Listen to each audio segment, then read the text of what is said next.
Les mardis de l'info sur Horizon. 19h-20h avec Stéphane Salzman. Bonsoir, combien de fois cela nous est-il déjà arrivé ? J'attaque la journée de travers, je sens que ça va pas être terrible aujourd'hui, je pars au travail la boule au ventre, bref c'est pas la pêche.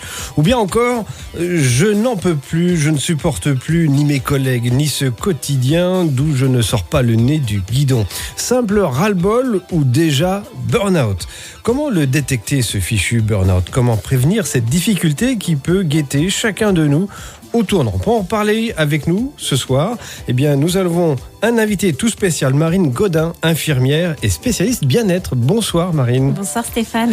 C'est quelque chose qui peut nous toucher tous, le burn-out ? Absolument, ouais, ça peut nous toucher à tous, ça peut nous toucher professionnellement, mais pas que.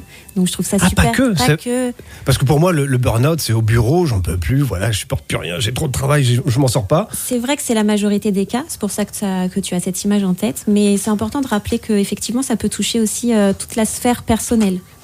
Donc la famille, tout ça. La famille, tu vois, je pense par exemple quand on est aidant de proches malades, ou quand on a beaucoup de responsabilités, quand on a un quotidien difficile, que ce soit pro ou perso. D'accord. Donc pro ou perso, ça peut être. Jusqu'où ça peut aller le burn-out ? Alors le burn-out, déjà, c'est important de rappeler que c'est pas une pathologie. C'est pas décrit comme une pathologie, une maladie au sens strict du terme et médicalement parlant. Donc il n'y a pas un médicament anti-burnout. Il n'y a pas un médicament anti-burnout, mais il y a des solutions, il y a quand même des prises en charge médicales. Mais c'est pas une maladie en soi. La maladie qui découle du burn-out, c'est la dépression.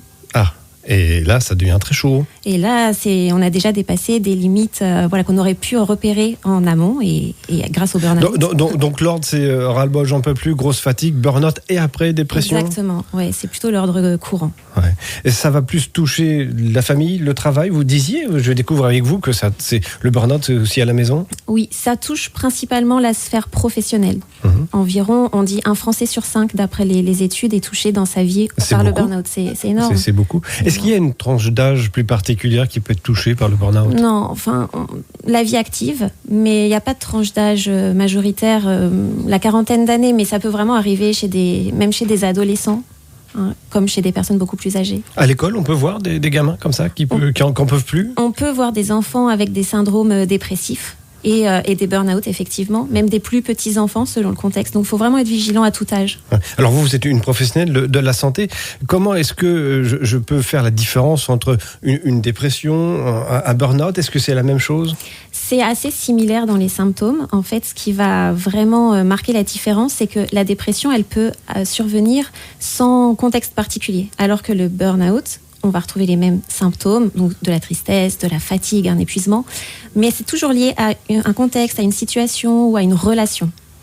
Ah oui, donc c'est un moment, c'est un truc autour de l'échange, de la communication. Exactement. Entre des personnes, entre un état et une fonction. Oui, ça va vraiment être le burn-out, une réaction d'épuisement face à un stress. Et un stress, si je peux me permettre tout de suite d'en parler, parce que ça, je voudrais vraiment l'expliquer à tous ceux qui nous écoutent. Le stress, c'est souvent vu comme quelque chose de nocif et de mauvais, alors que pas du tout. Les réactions de stress, c'est très utile, ça nous a servi je croyais que le stress, au contraire, c'est génial pour attraper les pires maladies, pour se faire des trous dans l'estomac. En fait, c'est le stress chronique qui est défavorable et qui abîme la santé. Mais le stress, de manière ponctuelle, c'est un mécanisme qui nous est très utile en tant qu'humains pour nous éviter les dangers. Okay. Mais le stress chronique, donc un stress qui ne s'en va pas, qui reste sur le long terme, est défaillant, emmène des difficultés pour l'organisme, tout à fait.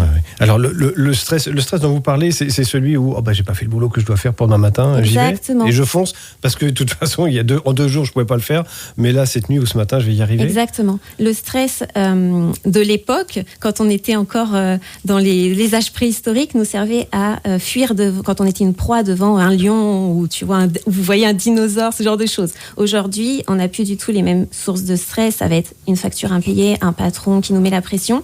Seulement, notre corps, il exprime les mêmes mécanismes. Et donc ce stress, il est beaucoup plus permanent puisqu'on peut le retrouver dans plein de situations tout au long de la journée.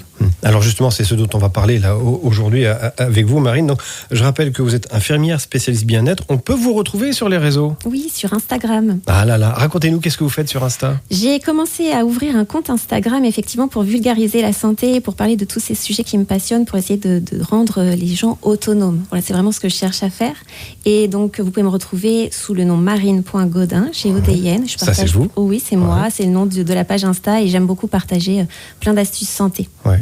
Le yoga, c'est quelque chose que vous pratiquez Le aussi, yoga, c'est quelque chose que je pratique, que j'ai longtemps pratiqué personnellement et là que j'enseigne depuis cette année. Donc, je suis très heureuse de partager cette pratique qui est très intéressante d'un point de vue physique et mental. Alors, je vais vous livrer juste un tout petit secret parce que lorsqu'on a préparé cette émission, donc on se croise avec Marine, on discute et Marine s'est installée devant le micro et elle se tenait droite, mais bien droite, là, comme on fait nous tous. Hein.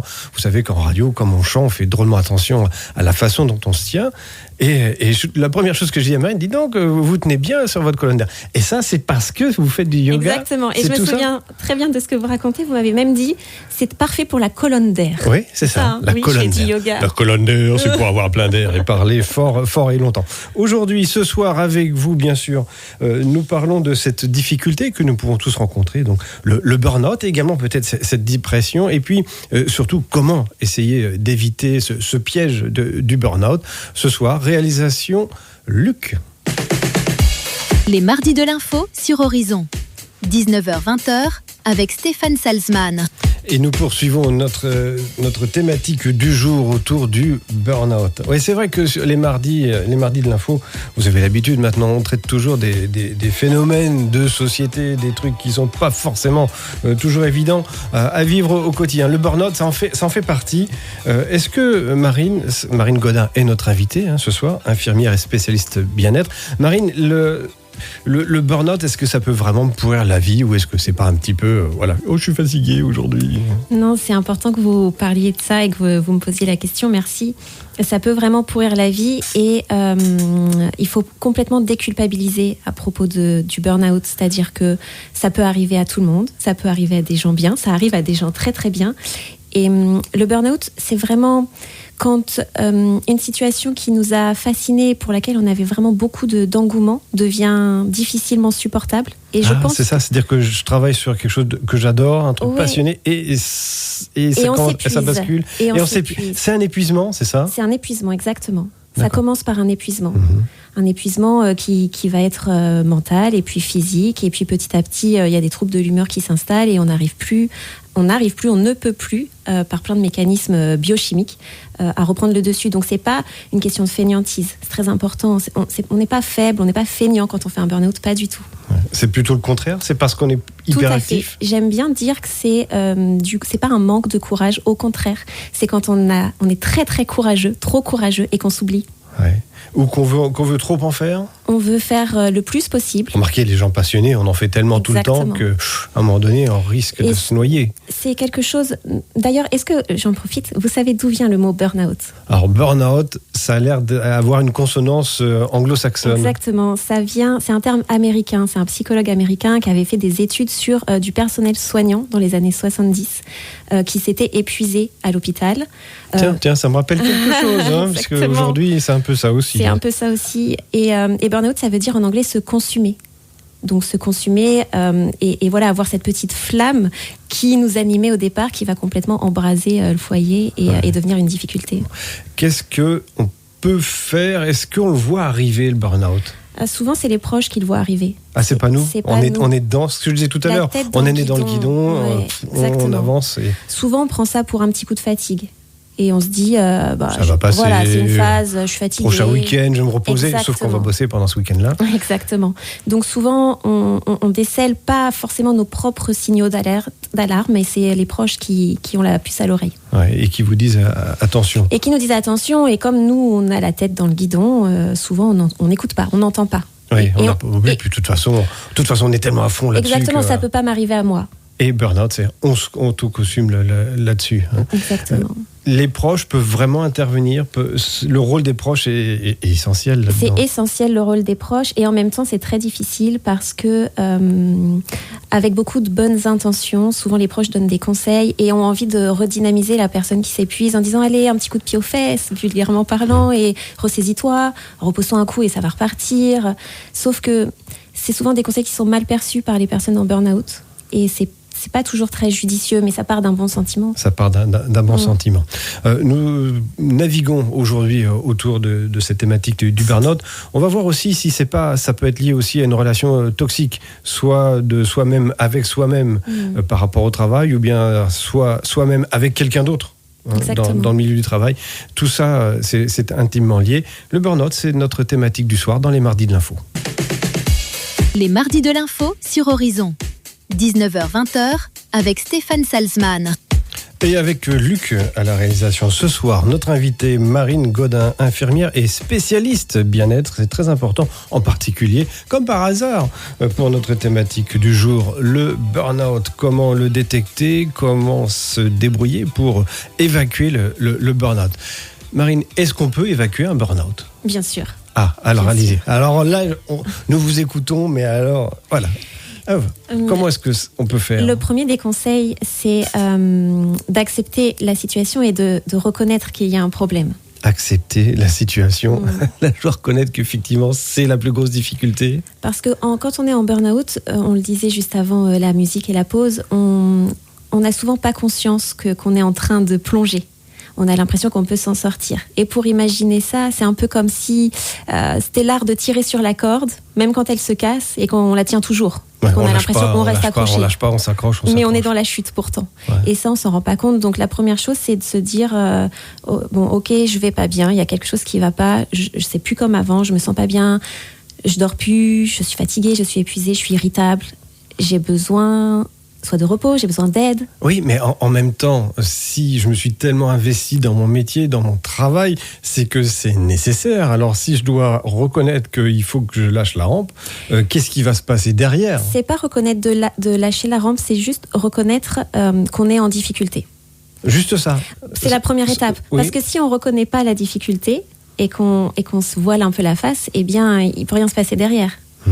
Donc d'abord reconnaître qu'on a une difficulté, mettre pas les mots dessus mais juste le toucher du doigt et ensuite ne pas hésiter à en discuter. C'est assez simple en fait, se rendre compte qu'il y a une problématique et en discuter, que ce soit un proche, évidemment un médecin, un psychiatre, mais c'est souvent plus difficile, c'est des étapes qui arrivent secondairement, mais juste à un proche, à son entourage. Ouais. Côté métier, ce qui est moins dans votre branche, mais est-ce que je peux en parler par exemple à mon RH ? Oui, bien sûr. Ouais. Au RH, alors c'est jamais facile puisque souvent c'est professionnel. C'est ça. Mais normalement, la santé au travail c'est primordial. C'est une obligation même des patrons, des entreprises, des sociétés. Il y a la médecine du travail, il y a des médecins sur place. Et si on ne se sent pas capable ou si on manque un peu de courage d'aller en parler, parce que vous l'avez dit tout à l'heure, parfois il y a des situations, des relations d'emprise ou des relations assez toxiques. Et donc on ne se sent pas toujours légitime d'aller chercher de l'aide ou de discuter. Il y a forcément un collègue, il y a forcément un ami, quelqu'un de la famille. Il ne faut pas rester seul là-dessus. Non, il ne faut pas rester seul. On évoquait tout à l'heure le fait de pouvoir être en difficulté, soit avec soi-même par rapport au travail, en disant il faut que je dois montrer, je dois prouver, ou bien parfois même c'est autour, dans l'environnement proche dans le travail, où on se retrouve avec soit un N+1, soit des collègues, soit un ensemble où une relation toxique s'est établie. Et dans ces cas-là, qu'est-ce que je dois faire ?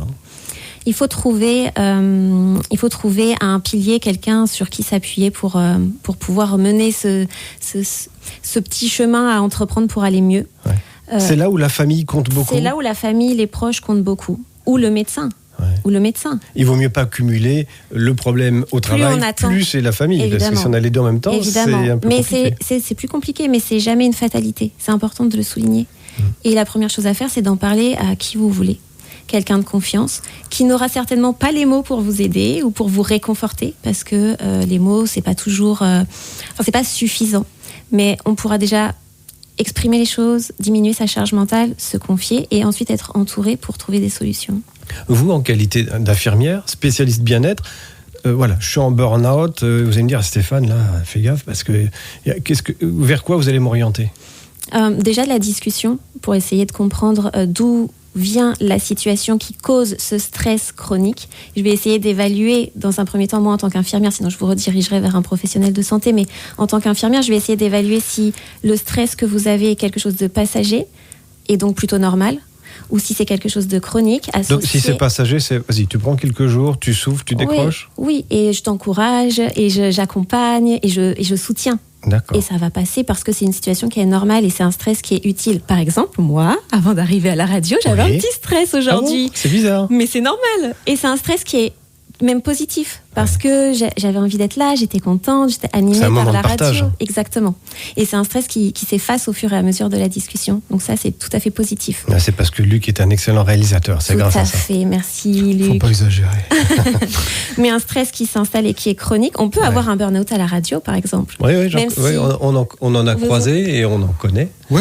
Mais c'est vrai parce que tous ces métiers-là, comme vous le disiez, ce sont des métiers passion. Nous, à la radio, par exemple, mais ça peut être bien sûr un milliard d'autres radios. Vous auriez des exemples de cas que vous auriez pu croiser, de burn-out dans votre entourage, autour de vous ? On peut en croiser absolument dans tous les métiers. Ce que je croise le plus souvent, évidemment, c'est dans le milieu de la santé. Bah oui, ça, les c'est votre milieu à vous. C'est très difficile. On salue nos blouses blanches. Oui, c'est important. Tout le monde fait un travail formidable dans une société avec un système de santé qui est difficile. C'est le moins qu'on puisse dire. Et c'est comme ça que les burn-out arrivent, puisque, et je peux vous parler de ma propre expérience d'ailleurs, on est passionné par ce qu'on fait, on veut faire le meilleur. Pour X ou Y raison, on n'a pas toujours la possibilité de le faire.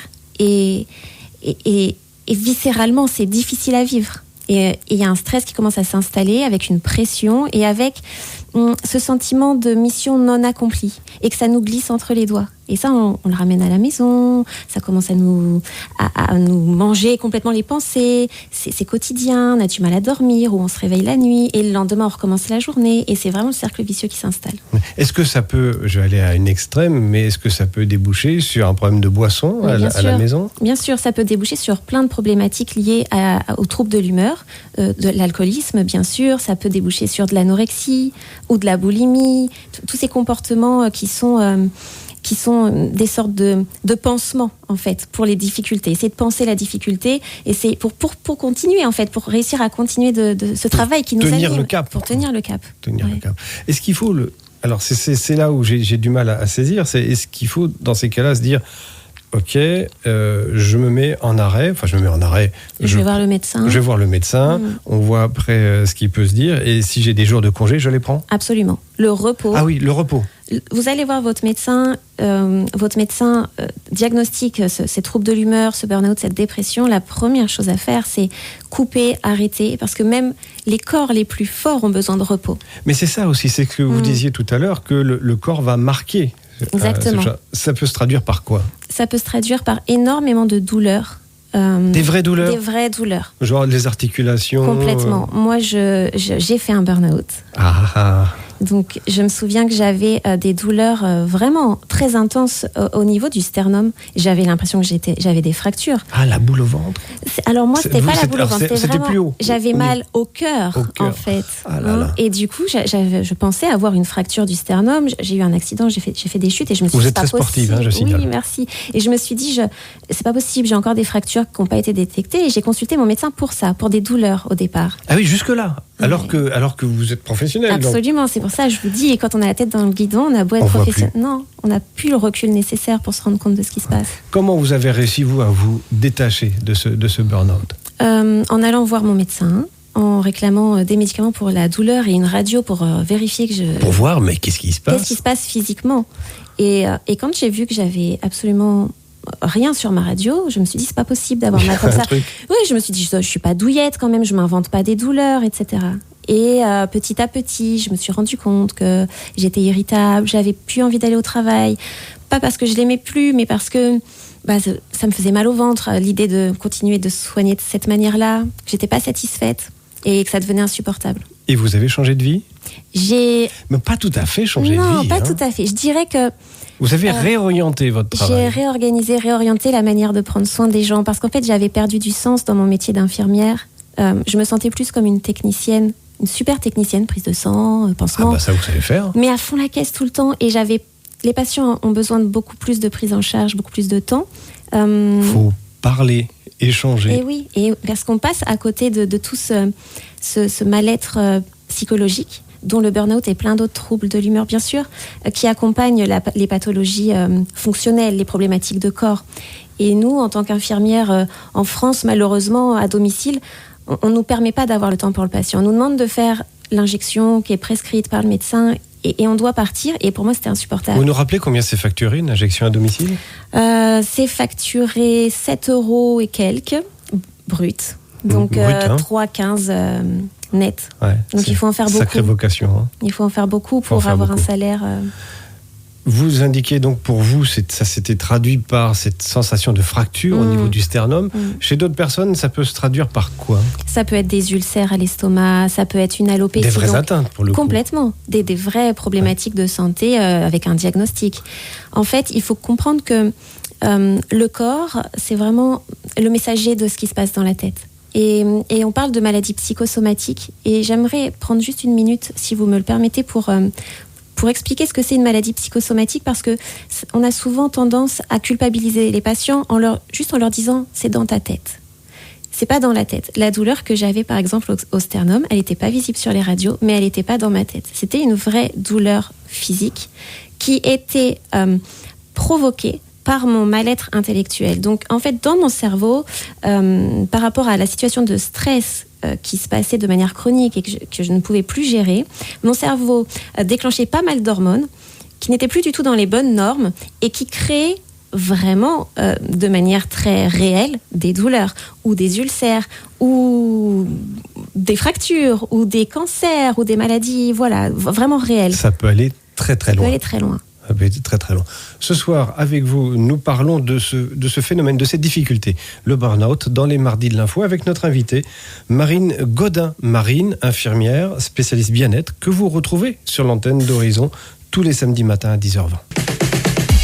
Les Mardis de l'Info sur Horizon. 19h-20h avec Stéphane Salzman.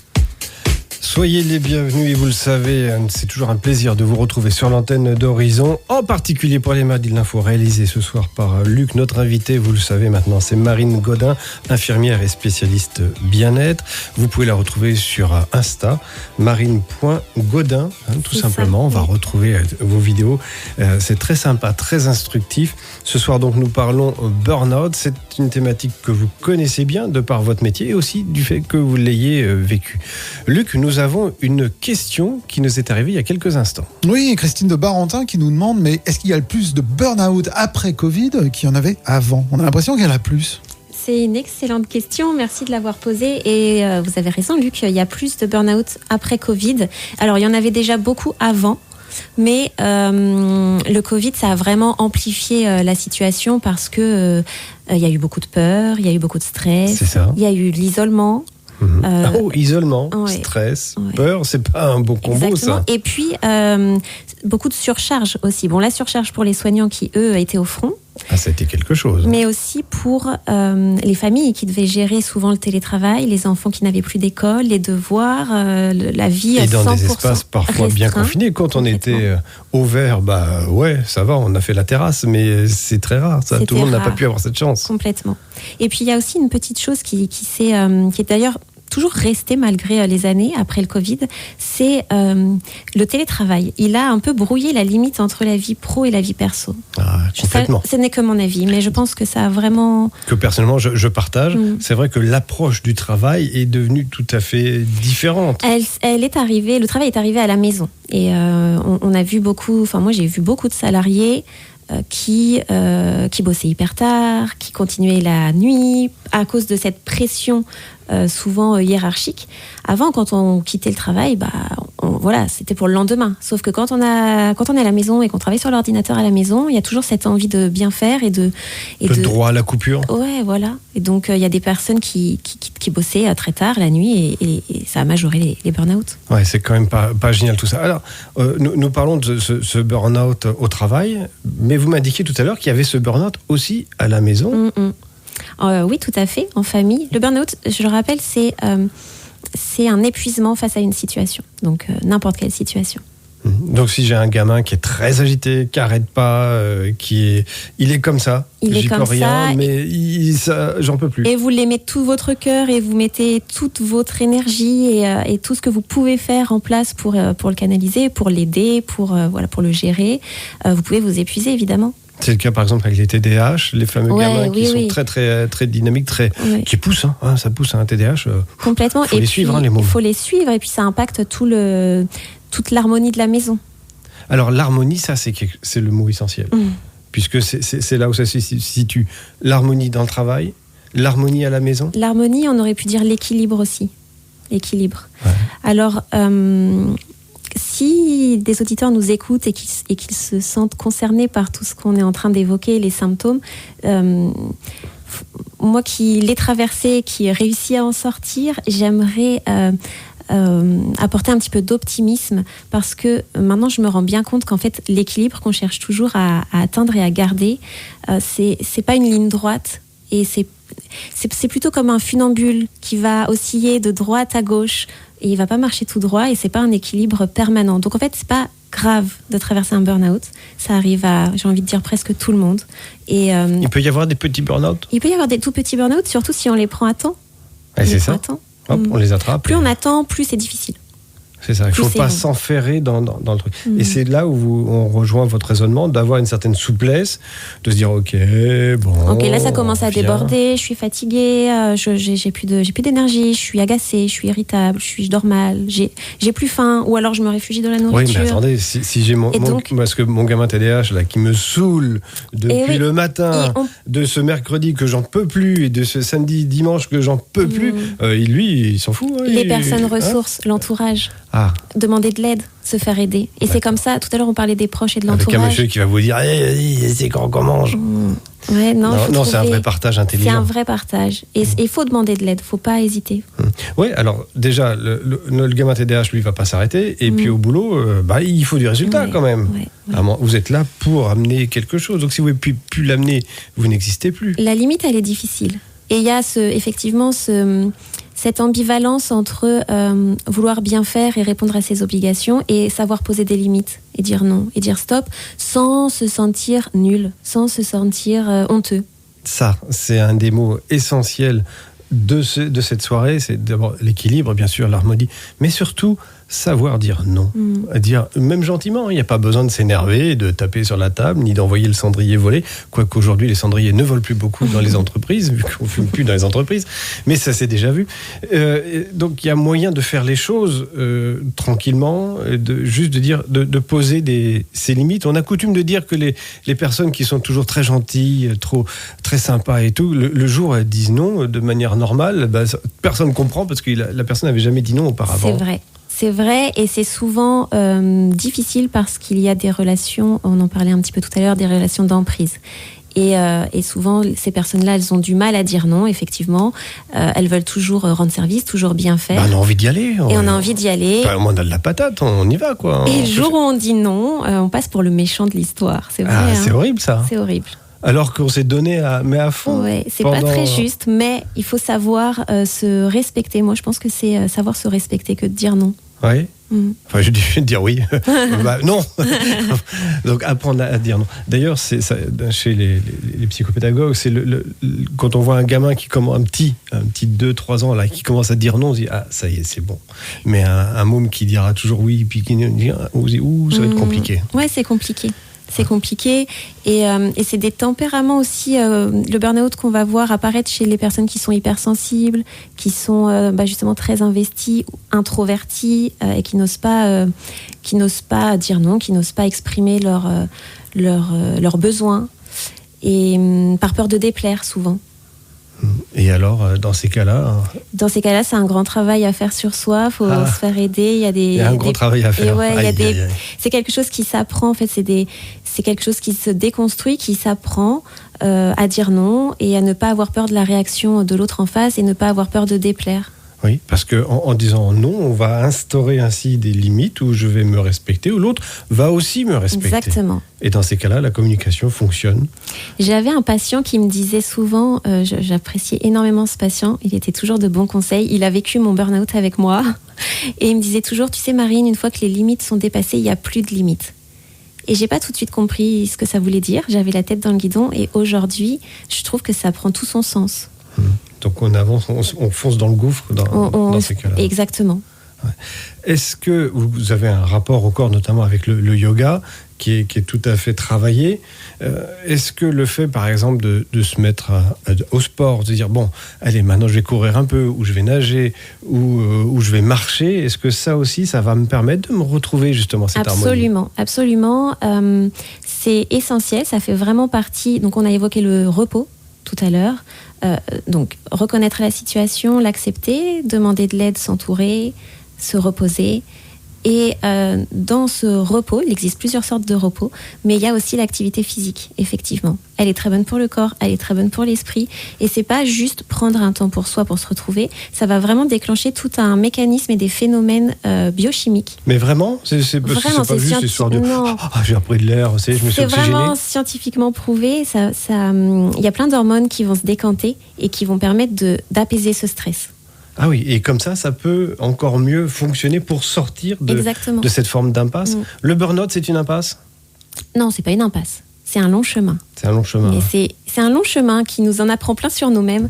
Et c'est un peu énervant parce qu'on est obligé d'admettre nos petits défauts. Exactement, et nos mais gros défauts. On en ressort plus fort, avec plus de résilience. On en ressort plus fort. Complètement. Bon, quand on vous voit vous aujourd'hui, sorti de ce burn-out, avec cette vie nouvelle que vous êtes construite et de ce partage que vous nous offrez, c'est quand même un sacré beau cadeau. Ce soir, nous parlons du burn-out dans les mardis de l'info avec Luc à la réalisation. Les mardis de l'info sur Horizon. 19h-20h avec Stéphane Salzman. Et notre invitée ce soir, Marine Godin, infirmière spécialiste bien-être. Nous parlons burn-out ce soir. À la réalisation aux manettes, nous avons Luc, bien évidemment. Luc, une question nous est arrivée. Oui, Virginie Dutray, qui visiblement est en burn-out, et elle se demande, mon médecin m'a prescrit des antidépresseurs, est-ce que c'est vraiment la bonne solution? Elle est en arrêt, Virginie? Elle est en arrêt, ouais. Elle est en arrêt. C'est une excellente question et la réponse c'est oui. C'est une très bonne solution que de prendre des antidépresseurs. De toute façon, c'est toujours prescrit par le médecin et il faut faire confiance à son docteur. Du médecin, de toute façon. Le docteur estime que vous avez besoin de prendre des antidépresseurs, il faut lui faire confiance et effectivement, il n'y a aucune honte à prendre des antidépresseurs. C'est très important de le dire.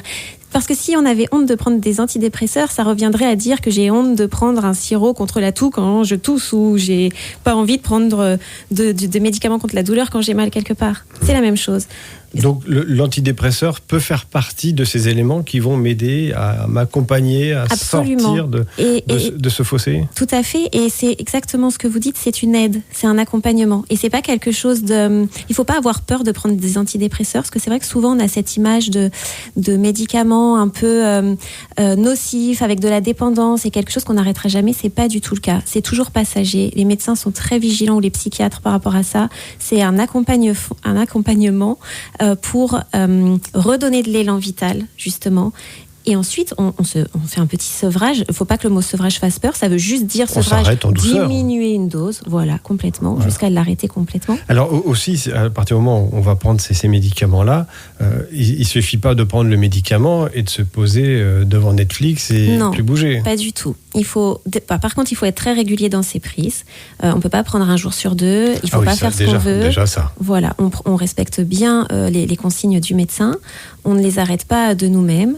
On ne change pas les doses. Et effectivement, c'est quelque chose qui va aider. Mais il faut que derrière, il y ait tout un accompagnement pour identifier la cause de cette dépression ou de ce stress ou de ce burn-out et réussir, grâce aux médicaments qui vont nous redonner de l'élan vital et de l'énergie et du courage pour affronter le quotidien et la vie. Donc ça nous redonne un peu de courage. Ça nous redonne vraiment de l'élan pour améliorer la situation et se débarrasser de ce poison qui nous pourrit la vie et qui nous a conduit en burn-out. Donc ça peut m'inciter de mon côté à reprendre un peu de sport sur quelque chose ou à faire un peu de sport. Mais vous savez, quand on est en burn-out avec un syndrome dépressif, la moindre chose est difficile. C'est-à-dire que juste le simple fait d'ouvrir les yeux dans son lit le matin et de devoir sortir de son lit, c'est difficile. Ça va jusque-là ? Ça va jusque-là. Prendre sa douche. Que je ressorte et que je cours un peu, c'est déjà super. C'est déjà que j'ai beaucoup avancé. Exactement. Exactement. Donc il ne faut pas rester tout seul avec cette prise de médicaments. Est-ce qu'il faut un accompagnement psy derrière ? Je trouve que c'est l'idéal. C'est l'idéal d'avoir un accompagnement d'un psychologue, pas forcément du psychiatre. Si le médecin traitant est là pour prescrire, c'est parfait, mais d'une psychothérapie derrière. Bon, on en trouve facilement dans la région parce c'est un peu rare. Moi, à Tôtes, je sais pas.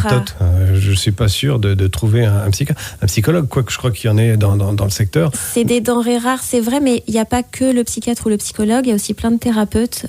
Faut demander à son médecin de nous conseiller, de nous réorienter. Il y a plein de thérapies différentes qui peuvent convenir à tout le monde, parce que tout le monde n'est pas fait pour exposer ses problématiques et parler. Oui, c'est ça. C'est pas possible pour tout le monde. Donc il y a plein d'autres méthodes très intéressantes avec des professionnels. Ce que vous me dites là, ça m'éveille sur la sophrologie. Est-ce que la sophrologie, c'est quelque chose qui peut m'accompagner ?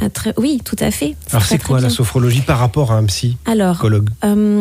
Le psychologue va vraiment faire verbaliser et accompagner, alors que le sophrologue va plutôt donner des exercices de relaxation, de détente, de respiration pour travailler au quotidien et gérer ce stress. Donc, et d'ailleurs, ça peut être complémentaire, psychologue plus sophrologue, plus hypnothérapeute s'il y a besoin. Il ne faut pas hésiter à se faire entourer, à essayer plusieurs pratiques pour trouver celle qui nous accompagne le mieux et celle qui nous va le mieux. Bon. Une fois que j'ai fait un petit peu le point, est-ce que je retourne à la case départ de mon travail, là où j'étais avant, ou est-ce qu'il faut vraiment que j'ai fait, par exemple, une VAE, une validation des acquis de l'expérience, pour compléter un diplôme, pour acquérir un diplôme, pour repartir sur une autre voie ? Malheureusement, j'ai pas la réponse magique. Parce que c'est pour chacun. C'est pour chacun différent. Ça dépend vraiment du contexte. Ça dépend de la source de la problématique. Parfois, c'est une seule personne dans l'entreprise qui suffit à nous rendre vraiment très mal dans notre quotidien. Ça existe. Je pense qu'il faut pas hésiter à se réorienter. On n'est pas condamné à faire le même métier toute notre vie. Voilà. Savoir dire non. Encore une fois, on y revient. Une question me brûle les lèvres, Marine Codin. Est-ce que ça concerne plus les messieurs ou plus les dames ? Je ne saurais pas dire honnêtement. Je ne saurais pas dire si ça concerne plus les hommes ou les femmes. J'aurais tendance à dire que c'est plutôt féminin. Parce que dans la société actuelle, les femmes se mettent beaucoup la pression par rapport à leur vie de maman, leur vie d'épouse, leur vie pro. Bah oui, ça fait 1, 2, 3 journées dans une journée. Et je dirais qu'il y a aussi, peut-être que les statistiques, on pourrait chercher, ce serait très intéressant, mais peut-être que les statistiques seraient faussées parce que les hommes ont plutôt tendance à ne pas demander de l'aide et à ne pas se faire diagnostiquer. Donc je ne sais pas si les stats seraient vraiment... Nous, les hommes, évidemment, on n'admettra jamais rien de quoi que ce soit. Tandis que, oui, une dame saurait peut-être plus facilement reconnaître le fait que nous, on ne reconnaîtra jamais qu'on est en difficulté. Jamais.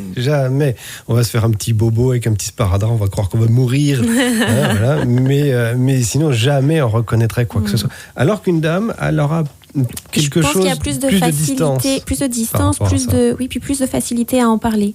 À ses amis, à ses proches, voilà. Mais je pense que ça touche tout le monde, surtout dans notre société où tout va vite. Il y a beaucoup d'attentes en 2025 sur l'être humain. Tout va vite, c'est toujours la course. On nous en demande toujours plus, que ce soit à la maison ou au travail. Il y a un peu cette course effrénée à la rentabilité. Est-ce que si jamais on est addict aux réseaux sociaux ou des choses comme ça, sur TikTok ou sur Insta, par exemple. Insta, ça le fait un petit peu moins, mais sur TikTok, est-ce que ça aussi, ça peut entraîner un burn-out, une forme de burn-out ? L'addiction aux réseaux sociaux ? C'est autre chose ? Oui, c'est autre chose. Mais ça pourrait quand même entraîner des situations de stress si on se sent inférieur par rapport à tout ce qui peut être montré sur les réseaux, les vies un peu à la perfection de ce qu'on veut bien montrer. Donc effectivement, si on se sent moins bien avec... moins bien que celui-ci. Alors, est-ce que dans ces cas-là, ça ne concernerait pas, les plus jeunes ? Ah oui, complètement. Les plus jeunes, ils sont beaucoup plus exposés, beaucoup plus influençables, et je trouve qu'ils ont en plus une vision du travail qui est pas celle de la réalité. Oh là là, oui. Enfin, j'allais dire, oh là là, oui, une palissade pour ceux qui sont un petit peu plus âgés, dont nous faisons partie, où on a eu une approche du travail qui est celle que nous connaissons habituelle. Et c'est vrai que quand on voit les gamins qui se débrouillent, je me dis, oh là là, c'est quand même un peu particulier. Les enfants, les ados d'aujourd'hui, ils ont comme image du travail beaucoup tout ce qui va être influence sur les réseaux, TikTok, etc. Apparence, ça va vite, ça marche tout de suite.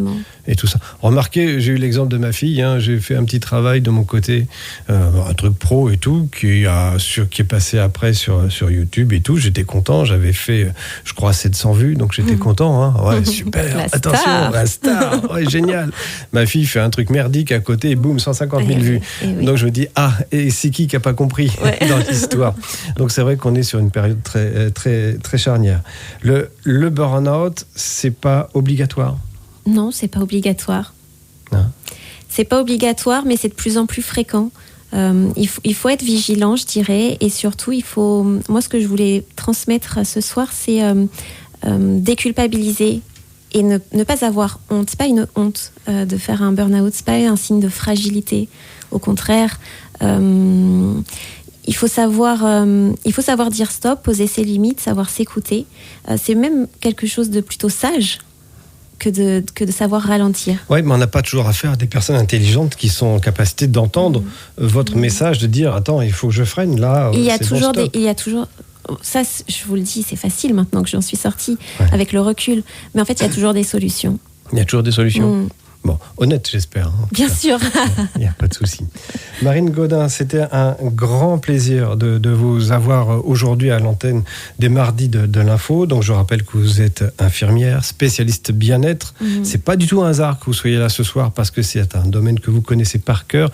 Vous nous avez fait part très gentiment et avec beaucoup de générosité de votre expérience. Et on comprend aujourd'hui qu'effectivement, vous avez réorienté votre parcours, que vous épanouissez complètement après cette période difficile que vous avez vécue, ce burn-out. On vous retrouve bien évidemment sur Insta, marine.gaudin, plein de vidéos très sympas, notamment tournées autour du yoga, des postures, de la respiration à Croix-Mare.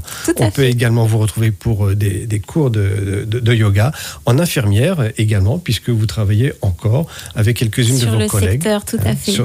Sur le secteur. Et puis, rendez-vous sur Horizon tous les samedis matins à 10h20 pour la chronique santé de Marine. Marine, c'était un plaisir de partager ce moment à vos côtés ce soir. Merci beaucoup. Merci pour l'invitation.